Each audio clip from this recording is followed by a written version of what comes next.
في ليلة تنتظرها القلوب قبل العيون، وفي نصف نهائي كأس العالم للأندية، يشتعل مسرح الأحلام الأمريكي بمواجهة من نار بين ريال مدريد وباريس سان جيرمان.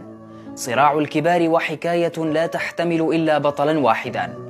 ريال مدريد سيد الألقاب يدخل المواجهة محمولا على أكتاف التاريخ، يقوده شغف المجد وخبرة البطولات، متسلحا بنجومه يتقدمهم كيليان مبابي العائد لمواجهة ناديه القديم في مشهد تتداخل فيه المشاعر والانتماءات. باريس لا يبحث فقط عن الفوز، بل عن إثبات الذات والهيمنة على الساحة العالمية.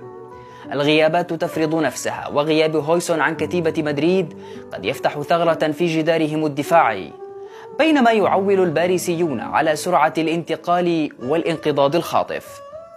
صدام لا يقبل التردد، لا وقت فيه للتراجع أو للحسابات المعقدة، بل للضرب المبكر والرد السريع. فهل يسير الريال بخطى الملوك ويبلغ نهائي البطولة، أم يكتب باريس اسمه بأحرف نارية في سجل التاريخ ويثبت أن زعامة القارة لم تكن يوما حكرا على الملوك؟